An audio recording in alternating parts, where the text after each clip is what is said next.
Eh bien bonjour, bienvenue, salut. Salut Mathieu, voilà. Salut. Moi c'est Florian. Moi c'est Julien. Moi c'est JF. Qui es-tu? Qui êtes-vous monsieur? Je suis Jean-François. Tu donnes ton nom.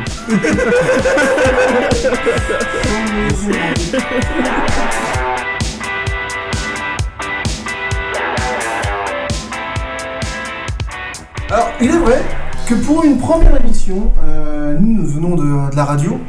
Oui.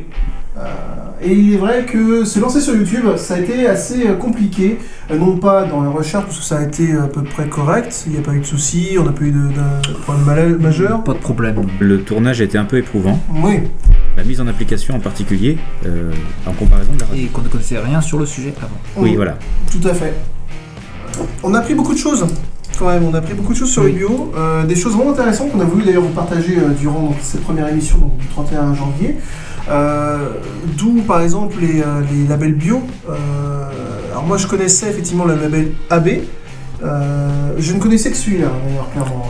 Quand même le label qu'on survend au point que dans certains magasins c'est carrément inscrit sur le sol. C'est dans ça. les rayons bio. C'est The Label. C'est ça. Est-ce qu'on peut considérer, alors après c'est une question que je pose d'ailleurs juste ici, vous allez pouvoir du coup répondre au sondage, c'est oui ou non.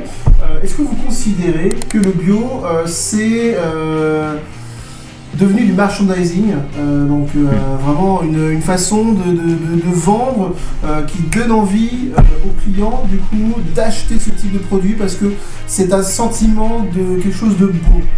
Ah oui, c'est la dénomination. Doit-on garder la dénomination si l'industriel prend le dessus, et il prend le dessus, ou est-ce qu'on doit vraiment réserver l'appellation bio à ce qu'il est réellement et aux choses les plus naturelles? Ma réponse pour ma part, c'est effectivement ça devient un moyen de merchandising. C'est plus le bio comme on aimait en faire de façon artisanale.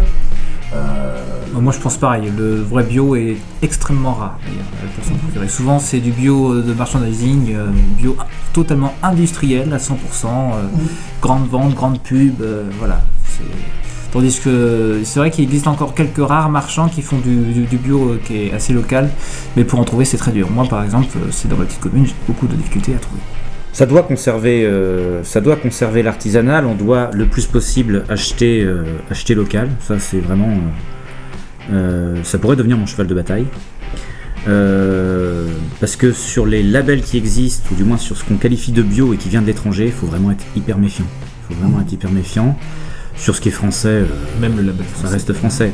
Mais parce que, à contrario, l'industrie bio, elle est quand même plus propre que l'industrie agroalimentaire conventionnelle. Quand elle reste au moins européenne, il y a toujours des fraudes. De toute façon, à partir du moment qu'un secteur dresse beaucoup d'argent, le risque de fraude s'accroît également. La deuxième question serait donc, est-il difficile, on suit le doigt de Florian, est-il difficile de se procurer le bio quand on habite finalement hors des villes, donc en campagne, chez son producteur local? Est-ce que vous trouvez qu'il est difficile de réclamer du bio et finalement est-ce que c'est nécessaire de réclamer du bio à son producteur local? Parce que pour moi non. Non, et puis surtout, aller chez lui, c'est déjà faire le boycott de la grande industrie agroalimentaire. Parce qu'on va chez un éleveur local.